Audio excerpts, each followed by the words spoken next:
April 7, 1945. The East China Sea lies shrouded in mist, a gray expanse stretching endlessly beneath a bruised sky. The wreckage of war floats like ghosts, splintered wood, oil, lifeboats overturned. The air tastes of salt and smoke. A handful of Japanese sailors cling to debris, their uniforms torn, faces blackened by soot and fuel.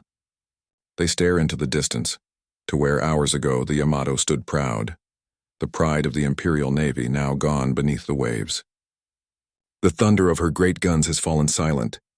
Only the crackle of burning oil remains. Then, out of the fog, the shapes of ships emerge, American destroyers, their hulls still glinting with rain. For a moment, the survivors brace for more fire.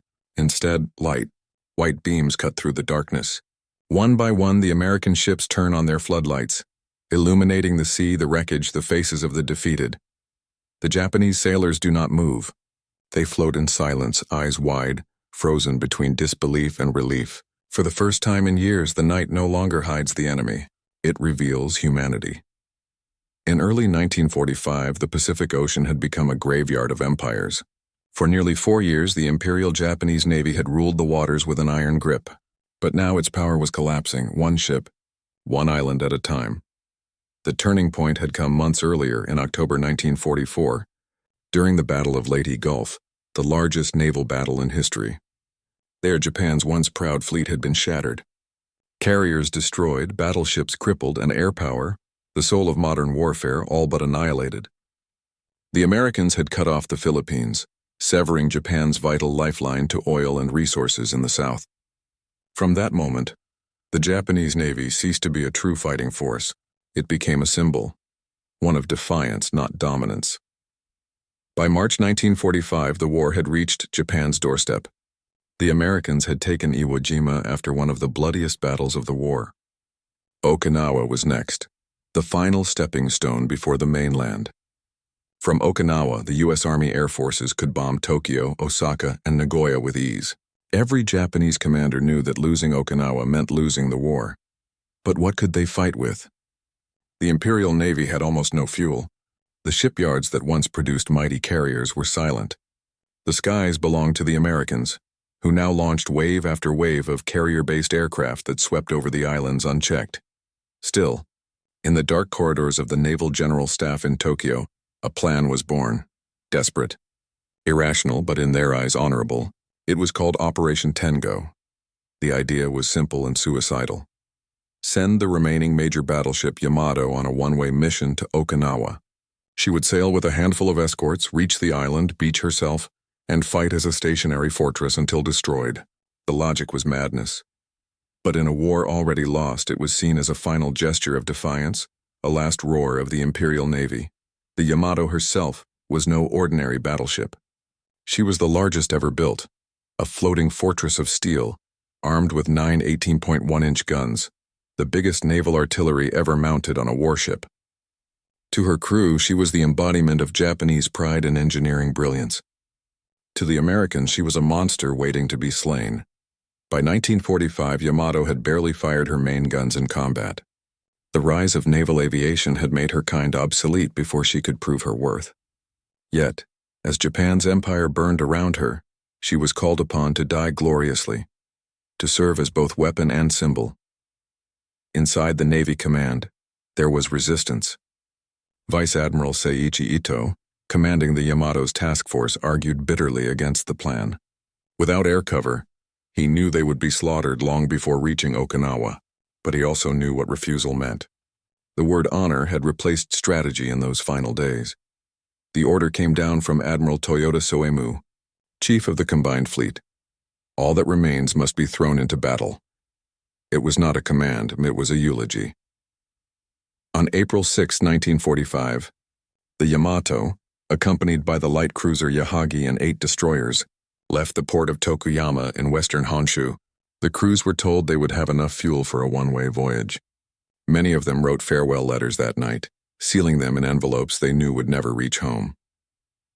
As dawn broke over the Seto Inland Sea, the fleet moved out, slow, silent, majestic.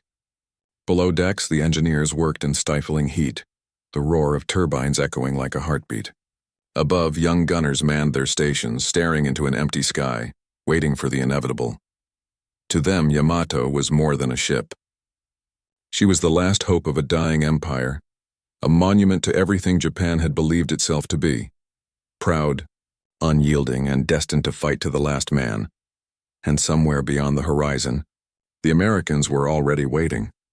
Their radar screens glowed faintly in the darkness, tracing a slow, deliberate movement south, the shadow of the world's largest battleship heading into her final journey. Inside Japan's Naval Command in early April 1945, silence carried the weight of surrender no one dared to speak aloud. The walls of the underground bunkers in Tokyo trembled under distant American air raids, and every officer knew the empire was finished. Yet duty demanded an illusion of purpose. The call for Operation Tengo was not a strategic plan. It was a statement, an act of ceremonial defiance to prove that Japan's spirit had not broken, even as its body crumbled. The men who signed the orders understood that the mission had no chance of success, but they also believed in the ancient samurai ethos that had shaped Japan's military identity. The notion that death in service was the highest form of honor. At the center of this final act stood Vice Admiral Seiichi Ito, commander of the Yamato Task Force. He was a man of quiet dignity, respected by his men and peers alike. Ito had protested the operation repeatedly, describing it as nothing more than suicide. But when the emperor's will was invoked, subtly, indirectly, but unmistakably, he bowed his head and accepted. Refusal was not an option. To the younger officers and sailors, the mission was cloaked in mystery. They were told little of its true intent. Rumors spread through the decks that the Yamato would attack the enemy's invasion fleet, that reinforcements would follow, that Japan still had strength left to strike back. Few truly believed it, but clinging to belief was all they had left. On the morning of April 6th, as the task force departed Tokuyama, the mood aboard the Yamato was solemn yet strangely calm. The crew lined the decks, saluting the shoreline of their homeland. Some wept quietly. Others smiled, forcing bravery into their expressions. From the bridge, Admiral Ito watched in silence as the shoreline faded into mist. He was sending 3,000 men to their deaths in this, and he knew it. To conserve fuel, Yamato's engines ran at half power. The fleet zigzagged through the narrow straits of Japan, hoping to avoid American submarines. But the U.S. Navy was already tracking every move. American intelligence had intercepted Japanese communications days earlier. By the time Yamato left port, the Americans knew her route, her speed, even her objective. Over 300 aircraft, bombers, torpedo planes, and fighters waited aboard Task Force 58's carriers, preparing for the inevitable strike, unaware of the net closing around them. The Japanese crews prepared for battle as if for a ritual. The ship's cook served extra rations of rice and miso soup. Many sailors shaved and polished their boots, small gestures of dignity in the face of certain death. Some officers wrote poems in the ancient tanka form, invoking cherry blossoms falling in spring, the traditional symbol of a beautiful, fleeting death. Meanwhile, at the Imperial Palace in Tokyo, the leadership clung to denial. The emperor's advisors still spoke of negotiating from strength, even as entire cities burned. The Yamato's sortie was meant to project that illusion, that Japan could still strike terror into the enemy's heart. But to the Americans, the message was clear. Japan was desperate enough to throw away its last battleship for honor's sake. At sea, the hours passed in uneasy calm. The weather was mild, the waves gentle. The crew could hear birds occasionally circling the mast, a haunting reminder of home. As night fell, the Yamato's decklights were extinguished. The ship became a dark silhouette gliding silently across the moonlit sea. Below, in the sleeping quarters, sailors whispered prayers to their ancestors. Vice Admiral Ito remained on the bridge, staring into the black horizon. He knew that by morning, American aircraft would find them. He had ordered his men to fight until the ship could no longer float. And when that moment came, they were to open the seacocks and let her die, as warriors, not prisoners. Far to the south, off Okinawa, American radar operators had already detected the faint echo of the approaching fleet. The ocean between them and the Japanese was vast, but the outcome was no longer in doubt. The world's last great battleship was sailing into a storm it could never survive. By dawn, the sea would explode with fire and steel. and before the day's end, the Yamato, once the pride of Japan, would become a grave beneath the waves. Below the massive decks of the Yamato, the war was deeply personal. Most of the men aboard were barely 20 years old. Many had never seen combat. They had grown up in the final years of the Empire's expansion, raised on stories of glory, told that dying for the Emperor was the highest calling a man could achieve. Among them were students pulled from universities, mechanics from shipyards, and fishermen who had never before sailed beyond home waters. They were called up in the last desperate months when Japan's manpower reserves were depleted. Few had families waiting for them anymore. Most cities were already burning under American bombs.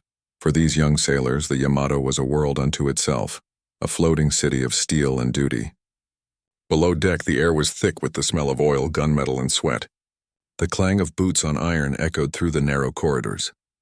In the mess halls, conversations were hushed, often ending with the same word whispered between friends, shikata ga nai, it cannot be helped. That phrase, more than any order or speech, defined their mindset. They knew the mission was hopeless. They knew the odds. And yet they went, not for victory but because refusal was unthinkable. It was not courage in the Western sense. It was resignation wrapped in honor, the quiet endurance of a people taught that duty came before life. On the morning of April 7th, as the first American planes appeared on the horizon, some sailors stood on deck and watched the sky in awe. They had never seen so many aircraft. A black cloud of engines and wings, hundreds of them, moving with terrifying precision. In that moment, fear became something else. A strange calm. The men manned their stations, fingers trembling on gun triggers. They were no longer fighting for Japan. They were fighting for the man next to them, for the memory of home, for the idea that their deaths would mean something.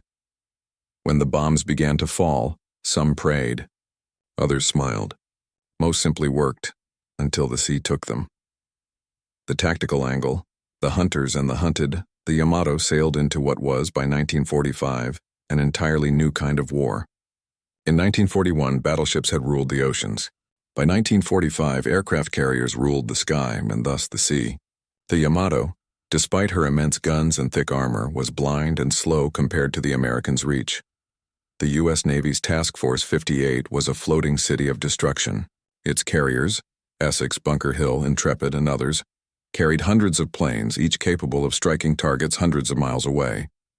Radar reconnaissance and encrypted communications gave them a level of awareness the Japanese could no longer match. When word reached Admiral Mark Mitcher that the Yamato was heading south, he didn't hesitate. At dawn on April 7th, from decks lined with aircraft, the first wave of torpedo bombers and dive bombers roared into the air. Over 380 planes took off that morning, a storm of metal wings and engines that blotted out the sun. They found the Yamato by noon. American reconnaissance planes had been shadowing the task force since early morning, reporting positions in real time. The Japanese had no air cover.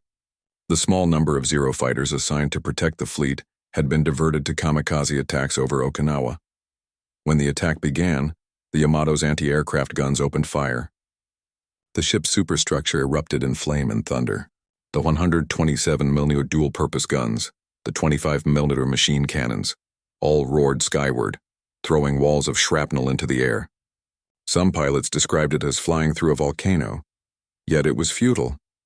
The Americans came in waves, torpedo planes skimming low, dive bombers screaming down from the clouds. They coordinated attacks from both sides, forcing the Yamato to turn hard, exposing her flanks.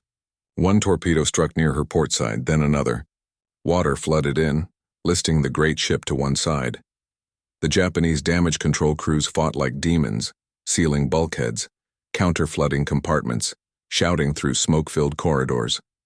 The ship's guns continued firing, shooting down several attackers, but the outcome was never in question. The Yamato was outnumbered, outmatched, and trapped in a new era of warfare that no battleship could survive. By the time the second wave arrived, the Yamato's speed had dropped. Fire spread across her decks. The great 18-inch guns could not even elevate high enough to strike back at the attackers above. Her might, the very thing that symbolized Japanese naval pride, had become meaningless, and still, she fought on. The Yamato was a masterpiece of engineering and a relic the moment she was launched. Designed in secrecy in the late 1930s, she was built to outgun any ship in the world. Her main guns could hurl a 3,200-pound shell over 25 miles. Her armor, up to 16 inches thick, could absorb hits that would sink any other battleship. She carried a crew of over 3,000 men, and her full displacement exceeded 70,000 tons. But she belonged to a different century. While Japan invested in naval giants, the United States invested in carriers, aircraft, and radar. The Yamato's guns could destroy any ship within range, but by 1945 the enemy no longer needed to come close. The very ocean that once protected her now betrayed her, offering no defense against attacks from the sky. Technologically, she was the pinnacle of industrial craftsmanship, but tactically, she was a monument to a fading idea that battleships were the ultimate expression of naval power. Inside her armored citadel, the sound of machinery was constant, turbines whirring, pumps roaring, gears grinding. The ship was alive but blind. Her radar systems were primitive compared to the Americans. Her anti-aircraft guns were too light, their fire control outdated. The Yamato was built to fight an enemy she would never meet, another battleship in a duel of giants. Instead, she faced clouds of steel-winged predators that rained death from beyond her reach. Her destruction was not just the loss of a ship, it was the end of an age. The age of battleships died with her, swallowed by the age of air power. Vice Admiral Seiichi Ito stood on the Yamato's bridge as the horizon flickered with fire. He was a man torn between reason and duty, a naval officer educated in the traditions of discipline, yet burdened by the futility of his orders. He had spent his life preparing to command Japan's mightiest warship in battle. Yet this was not battle, it was execution. Before departure, he had privately told his staff that Tengo was not a mission of war but of death. Still, he gave no sign of hesitation to his men. When he ordered the ship to full battle readiness on April 7th, his face was calm, his voice steady. He embodied what the Japanese called giri, the unbreakable bond between duty and honor. As the first torpedo struck, shaking the ship beneath him, Ito did not flinch. His officers reported damage, fires, flooding. He acknowledged each report with quiet precision. The bridge became a world of chaos, but he stood unmoved. To abandon the ship was unthinkable. To live while his men died was shame itself. When the order to abandon ship finally came, long after it was too late, many refused. Admiral Ito remained aboard until the final moments. He was last seen standing upright on the bridge as the sea closed around the burning wreck. For his crew, his composure became a legend, not of victory but of grace in defeat. For the American pilots of Task Force 58, Yamato was both target and symbol. They had been told they were about to face the largest battleship in history, a ship whose guns could tear through steel at ranges no human eye could see. But when they finally found her, she appeared slow, isolated, and vulnerable. The first strike groups approached at 12:30 p.m. Torpedo planes from the carrier Essex came in low, hugging the waves, while dive bombers from Bunker Hill plunged through clouds of flak. Inside their cockpits, the pilots could see the giant ship below, bristling with guns, throwing up walls of exploding steel. One pilot later wrote, "It was like attacking a volcano that fired back." Still, they pressed on. They knew that if they destroyed her, Japan would never again send a major fleet to sea. Each bomb and torpedo meant an end to a symbol, the Empire's last illusion of naval supremacy. The Americans respected the enemy's courage. After the battle, many pilots admitted that the sight of Yamato fighting to the end filled them with a strange sorrow. They understood that this was not simply a ship. It was a civilization dying in one last burst of defiance. When the sea finally consumed her, the pilots radioed back a simple message. Yamato sunk. There was no cheer, no celebration, only silence. The sinking of Yamato stands as one of the most haunting moral symbols of the Second World War. She was built to dominate, to project fear and power. Yet in her final moments, she became a lesson in the limits of both. For Japan, the Yamato's death marked the collapse of a cultural ideal. That sacrifice alone could redeem defeat. Her crew had gone to sea knowing they would die, convinced that their deaths would somehow give meaning to a lost cause. Yet when the sea consumed them, the empire still fell. The war still ended. And history remembered their courage, but not their purpose.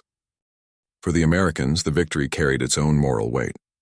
They had unleashed overwhelming force, destroying not just ships but an entire way of thinking. They had proven that technology and air power could end wars faster than valor ever could. But as survivors clung to debris and pilots watched from above, there was no joy in triumph, only the recognition that this was the final page of an old story. When night came, and the fires on the water dimmed, the ocean was covered with oil, bodies, and wreckage. The U.S. destroyers moved through the debris, searching for survivors. Out of 3,000 Japanese sailors, only about 280 were pulled from the water. The Americans turned on their ship lights to guide their rescue boats. And in that sudden illumination, that fragile gesture of mercy, the defeated sailors saw not enemies, but men. The battle that had begun in darkness ended in light. April 7, 1945, 12:20 p.m., the East China Sea. The Yamato's lookouts spotted tiny flashes of sunlight glinting off wings in the distance. A low hum built into a roar. Moments later, the first wave of U.S. Navy aircraft appeared on the horizon. Torpedo planes, dive bombers and fighters, hundreds of them, flying in formation like a swarm of locusts. On the ship's bridge, Admiral Seiichi Ito gave the order, "All hands to battle stations." Alarms echoed through the steel corridors. The ship shuddered as watertight doors slammed shut. Deep below, engineers fed the turbines, forcing the great vessel to full speed. Above, gunners scanned the sky with shaking hands. The Yamato's guns opened fire. The sound was overwhelming, a wall of thunder that rolled across the ocean. Black smoke burst into the sky as shells exploded mid-air, forming a deadly cloud of shrapnel. The crew cheered when an American torpedo bomber spiraled down in flames. For a brief moment, they believed the gods of war still watched over them. But the Americans were relentless. The first wave came from the carriers Essex and Bunker Hill, attacking from the south. Dive bombers screamed down from the clouds, releasing 1,000-pound bombs that struck the main deck, tearing open armor plates. Torpedo planes swept low, releasing their weapons in perfect coordination. One torpedo struck the port side, then another. The Yamato lurched violently, her massive hull groaning like a wounded animal. The crew rushed to counter floods, sealing off compartments, but water poured in faster than it could be contained. Smoke filled the gun decks. Men coughed, choked, slipped in oil and blood. Yet still, the guns fired. At 12:46 p.m., the second wave arrived. Over 150 aircraft now surrounded the ship. Avengers, Helldivers, Corsairs. The sky turned black with tracers. Bombs rained down in a ceaseless rhythm. Explosions rippled across the decks as the anti-aircraft batteries were hit one by one. Dozens of gunners were cut down mid-action, their bodies flung into the sea. From above, the scene looked almost surreal. A massive steel fortress engulfed in fire, surrounded by white geysers from exploding torpedoes. American pilots circled in disbelief at the punishment the ship endured. One pilot from Bunker Hill later recalled, "It was like watching a mountain burn." Inside the Yamato, communication lines failed. Reports came in from every deck. Boiler room 3 flooded. Turret 2 disabled. Port engine not responding. The ship began to list to the left, yet no one abandoned their post. Men carried ammunition through flooded hallways, their feet sloshing through waist-deep water. Medics dragged the wounded to makeshift aid stations, even as explosions ripped through nearby bulkheads. At 1:20 p.m., an American torpedo struck near the Yamato's magazines. The impact triggered secondary explosions that shook the entire vessel. Fire spread through the central compartments. The great ship slowed, turning helplessly in circles. Vice Admiral Ito ordered all surviving destroyers to break formation and save themselves. The escorting ships, Yahagi, Asashimo, Isokazi, were already burning or sinking. Communications from Yahagi ceased minutes later. Still, the Yamato's gunners continued to fire. The last functioning anti-aircraft batteries shot blindly into the sky, their tracers cutting through smoke and flame. The men knew it was over, but they refused to stop. At 2:02 p.m., a final wave of torpedo planes struck. At least 4 torpedoes hit almost simultaneously on the port side. The list reached 20 degrees, then 25. The ship was dying. Inside the control tower, officers shouted damage reports. Ito gave one last order. prepared to abandon ship, but many refused to leave. In the engine rooms, entire crews chose to remain at their stations. Gunners tied themselves to their weapons. Others simply stood silently, facing the bow as water rushed in. At 2:20 p.m., the fires reached the forward magazine. The explosion that followed was seen over 100 miles away. A blinding column of fire shot into the sky, rising 6,000 meters. The sound rolled across the ocean like thunder. When the smoke cleared, the Yamato was gone. Where once the largest battleship in history had sailed, there was now only wreckage, oil, and thousands of men in the water. The attack had lasted barely 2 hours. Of her crew of 3,056, only a few hundred would survive. As the waves closed over the spot where the ship had stood, even the American pilots watching from above were struck silent. One of them radioed back, voice trembling, "Target destroyed. No movement." But what lingered in that silence was not triumph, it was awe. The age of battleships had ended in that single, colossal detonation. The sea fell quiet again, broken only by the cries of survivors and the distant hum of departing aircraft. The battle was over, but the story was not. Because in the hours that followed, as night descended, the true moment of humanity unfolded among the ruins. When the Yamato exploded, the sky itself seemed to split apart. For several seconds, daylight vanished behind a wall of flame. The shock wave rolled across the sea, flattening waves, knocking men from lifeboats miles away. Fragments of the ship, steel plates burning oil, pieces of machinery, rained down from the heavens like molten rain. When the echo faded, there was only the sea, vast, indifferent, and littered with the remains of what had once been the pride of Japan. Hundreds of sailors floated among the debris. Some clung to shattered planks or overturned rafts, their faces blackened by soot and fuel. Others drifted silently, eyes open but unseeing. The water was thick with oil and fire, its surface shimmering with the strange beauty of destruction. Among them were survivors from the Yamato, the Yahagi, and the destroyers that had tried to protect them. Their uniforms were burned, their hands raw from climbing wreckage slick with oil. Many were wounded, shrapnel in. Their limbs burns across their backs, but none cried out. The silence was unnatural, broken only by the hiss of steam and the crackle of distant fires. As the afternoon faded into dusk, the sea began to calm. The survivors could see smoke still rising from the horizon, the grave of their fleet. They knew what it meant. Their mission had failed. Their honor, preserved only in death, now lay beneath the waves. For hours they drifted, waiting. Some prayed softly to the spirits of their ancestors. Others thought of home, of the mountains of Honshu, the scent of rice fields, the laughter of families they would never see again. One young sailor later recalled, "The sea was warm, but I felt cold inside. I thought I had already died." Then in the distance came a low rumble. Engines. Out of the mist, shapes appeared, long dark silhouettes gliding across the water.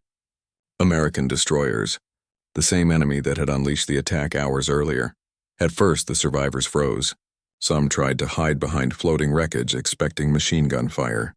Others whispered that the Americans had come to finish the job. No one moved, but the ships did not open fire. They slowed. Searchlights turned toward the water. Then, something none of the Japanese sailors expected, the lights came on. Brilliant white beams cut across the night, illuminating the oil-slicked surface. One by one, the American ships switched on their deck lights, destroyers, cruisers, and supply vessels, forming a glowing path through the darkness. The Japanese survivors watched, motionless. They had spent years fighting an enemy they had been taught to see as monsters. Yet here, in the aftermath of annihilation, that enemy was shining light, not to kill, but to save. American sailors lowered lifeboats and rafts.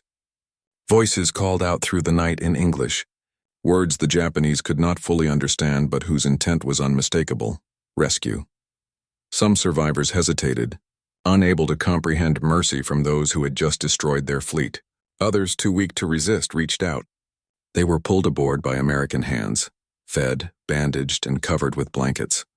One U.S. sailor later wrote in his diary, "They looked at us like ghosts. None of them spoke. We didn't either. We just lifted them from the water." For the Japanese, the sight of those lights became an image that would never fade. It was not victory, not defeat, but something human that transcended both. In that moment, the ocean ceased to be a battlefield. It became a bridge between enemies, between the living and the dead, between the past and what would come after. By dawn, the fires on the horizon had burned out. The sea was calm again, the smell of fuel lingering like memory. The Americans continued their rescue through the morning, recovering what few survivors remained. Out of more than 3,000 men aboard Yamato, fewer than 300 lived. Among them was Chief Petty Officer Yoshida Mitsuru, who would later write one of the most detailed survivor accounts of the sinking. He described watching the American ships illuminate the night and wrote, "We stared at the light in disbelief. For the first time I understood that even in war, compassion could exist. And it was that light, not the guns, that ended the war in my heart." The Americans did not know the names of the men they saved. The Japanese did not know the names of those who saved them. But in that shared silence, amid wreckage and loss, both sides glimpsed what the war had buried: humanity. As the survivors were brought aboard, shivering and exhausted, they looked back toward the sea. The place where the Yamato had vanished was calm now, almost peaceful. The waves lapped gently against the hulls of ships from two nations that had spent years trying to destroy each other. And as dawn broke, the first rays of sunlight touched the ocean, mingling with the electric glow of the ship's lights, turning the water into gold. It was the light of victory, yes. But more than that, it was the light of mercy, the quiet end to an age of steel, fire, and pride. When the last echoes of the battle faded, the East China Sea became a silent grave. The wreck of the Yamato lay upside down on the ocean floor, 400 feet below the surface, a broken monument to the empire that built her. Oil still leaked from her hull, rising slowly to the surface in black ribbons that drifted for weeks. Fishermen along Kyushu's coast would later find fragments of steel, charred life vests, and wooden planks washed ashore, all that remained of Japan's mightiest warship. Of the 3,056 men who had sailed on her, only 276 survived. The rest, thousands of sailors, officers, and conscripts, vanished into the sea. Many had gone down with the ship, following their admiral's final order, "Do not abandon your post." Others died in the water, succumbing to burns, wounds, or exhaustion before rescue came. The survivors who were pulled aboard American destroyers were treated with quiet compassion. They were given water, food, and medical care. Some were delirious, whispering apologies to the Americans who tended to them. Others sat motionless, unable to comprehend that they were still alive. American sailors, too, felt the weight of what they had witnessed. For many, it was their first close encounter with the enemy, not as targets through a bomb site, but as men. One officer from the USS Haley later recalled, "They were boys just like ours. Burned, scared, half dead. We'd fought them all day, and now we were holding them in our arms." For hours, the rescue continued. Floodlights swept the waves, searching for movement. The sea, once filled with fire and steel, now reflected soft, steady light. That glow, stark, artificial, almost sacred, became one of the most haunting images of the Pacific War. The few Japanese who survived carried that memory for the rest of their lives. When they were later returned to Japan as prisoners of war, many spoke not of hatred or humiliation, but of that night of lights. To them, it was the moment the war ended, not in surrender, but in recognition. Chief Petty Officer Yoshida Mitsuru, in his memoir Requiem for Battleship Yamato, described the scene with quiet reverence. The Americans turned on their lights. It was like dawn had come over the sea. I thought it must be a trap. But it wasn't. They were saving us. I wept for the first time. Back in Tokyo, news of the Yamato's destruction was kept secret from the public. The Imperial Navy could not admit that its most powerful symbol was gone. Radio broadcasts continued to speak of Japan's courage and divine destiny. But within the Naval Command there was no illusion left. The combined fleet, once the most formidable maritime force in Asia, no longer existed. In military terms, the loss of the Yamato changed nothing. The battle for Okinawa continued. American forces pressed on with overwhelming power. Yet in symbolic terms, it marked the end of Japan's capacity to fight as an empire. Among surviving officers, the mood was one of numb resignation. Admiral Toyota Soemu, who had ordered the operation, was said to have stood in silence when he received the report. "So," he murmured, "it is done." There was nothing left to command.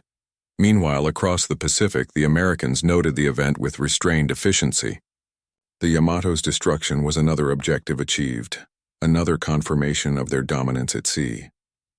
But in private, some officers admitted a reluctant respect. Admiral Raymond Spruance, commander of the Fifth Fleet, later called it a sad but necessary end to a great ship. In both nations, the Yamato became more than a vessel. She became an idea. For Japan, she represented the tragic beauty of sacrifice, the notion that loyalty and death could be intertwined. For America, she stood as proof of a new world, one where machines and strategy, not myth, decided the outcome of war. But for the men who floated between those two worlds that night, the meaning was simpler. They had seen the worst of war and the first flicker of peace. As one Japanese survivor later said to an interviewer in 1960, "When I saw those lights, I knew Japan had lost. But I also knew that we had all survived something greater than victory." In the months that followed the sinking of Yamato, the world around Japan collapsed. By April 1945, American forces had established a firm foothold on Okinawa, only 350 miles from the Japanese mainland. The island became a slaughterhouse, a desperate clash that killed over 200,000 soldiers and civilians. From its airfields, U.S. bombers could now strike Tokyo without pause. Japan's cities were reduced to ash. Tokyo burned under waves of incendiary bombs. Osaka, Nagoya, Kobe, all became seas of flame. The empire that had once dreamed of ruling Asia was now fighting simply to exist. Within the imperial palace, Emperor Hirohito walked the narrow line between reality and tradition. Advisors still urged him to continue the war, to defend the homeland to the last man, woman, and child. But as reports of Okinawa's fall reached Tokyo, and as the last remnants of the Imperial Navy lay at the bottom of the sea, he began to see the truth that few dared to speak. The destruction of the Yamato was more than a military defeat. It was the death of a national illusion, the belief that spirit could overcome science, that sacrifice could substitute for strategy. The ship's loss stripped the empire of its last symbol of invincibility. Even among the Japanese people, whispers began to spread. If Yamato is gone, then Japan cannot win. In the naval academies, cadets mourned in silence. The officers who had trained them no longer spoke of glorious death, only of inevitability. The Yamato's wreck became a secret legend, her name spoken like that of a fallen god. To the Americans, however, the battle was already history. The war machine moved on, toward the atomic age. In the summer of 1945, the Manhattan Project neared completion. On August 6th, a single bomber named Enola Gay dropped the first atomic bomb on Hiroshima. 3 days later, Nagasaki followed. The emperor's voice, heard by his people for the first time on August 15th, broke the silence of centuries. His words were calm, deliberate, and filled with sorrow. The war situation has developed not necessarily to Japan's advantage. We must endure the unendurable. For the survivors of the Yamato, those words carried a deeper meaning. They had endured the unendurable long before: the fire, the drowning, the moment when the enemy turned on their lights and offered mercy. To them, surrender was not humiliation. It was a continuation of that night when light replaced darkness. After the war, many survivors returned to Japan to find nothing left. Families gone, cities erased, futures uncertain. Yet they carried with them a quiet conviction that something had changed. Some became pacifists. Others worked to rebuild the nation's new navy. This time for defense, not conquest. In 1946, Chief Petty Officer Yoshida Mitsuru, one of the few who survived the sinking, wrote, "We thought our duty was to die for Japan, but in the water that night I learned another duty, to live for peace." His memoir, Requiem for Battleship Yamato, would later become a cornerstone of Japan's post-war reflection. Through his words, generations would come to see the Yamato not as a symbol of lost pride, but as a lesson in the futility of pride itself. For the Americans, too, the story lingered. Many of the pilots who had struck the Yamato would later serve in Korea and Vietnam, carrying memories of that battle into new wars. A few even visited Japan in peacetime, meeting former enemies who had once been their targets. The exchanges were quiet, dignified, and deeply human. One American veteran, when asked why the U.S. ships had turned on their lights that night, simply said, "Because the battle was over. And because they were men." That act, small, almost forgotten amid the scale of global war, carried more weight than any weapon. It reminded both sides that mercy can exist even at the end of the world. Today, the Yamato lies preserved by the sea, her rusted hull resting in silence. Marine cameras have explored her remains, the twisted turrets, the shattered guns, the outlines of her final struggle. Yet even beneath the waves, she endures as something more than a relic. She is a mirror, reflecting the heights of human creation and the depths of human tragedy. In that light, the night of April 7, 1945, becomes more than a military story. It becomes a moment when war's fury gave way to something fragile and rare: compassion. The night the Yamato sank was more than the end of a ship. It was the end of an age. For centuries, war had been guided by notions of glory and sacrifice, by the belief that courage alone could defy destruction. The Yamato was the last expression of that belief, a fortress of steel built on faith in the invincibility of the human spirit. But the ocean taught a different lesson. When the flames died and the lights came on, what remained was not triumph or revenge, but a quiet understanding that even in the heart of war, mercy could exist. The image of those American ships illuminating the darkness after victory stands as one of the most profound moments of World War II. It was a gesture, without words, an act that transcended language, ideology, and vengeance. To the Japanese survivors, those lights became symbols of life. To the Americans, they were acknowledgments of humanity amid destruction. History remembers wars through statistics: tonnage sunk, lives lost, battles won. But history also hides moments like this one, when enemies, stripped of everything, see each other not as symbols, but as men. The Yamato's wreck still lies silent beneath the sea, her guns pointing toward a heaven she never reached. Divers who have visited her describe the sight as hauntingly peaceful, as if the ocean itself has chosen to keep her memory sacred. Above, the waters shimmer with sunlight, the same light that once marked the end of her voyage. Every war leaves behind one question: what remains when the guns go silent? In the case of Yamato, what remained was light, fragile, fleeting, and profoundly human. That light did not erase the suffering, nor redeem the loss. But it revealed for one brief moment what humanity could be when the killing stopped. It was proof that even in total war, compassion survives. And perhaps that is why the story endures, not because of the ship's might, nor her destruction, but because of what followed: an ocean of darkness pierced by light. A final act of war transformed into an act of grace. The Yamato died as a weapon, but in death she helped the world remember what it meant to be human.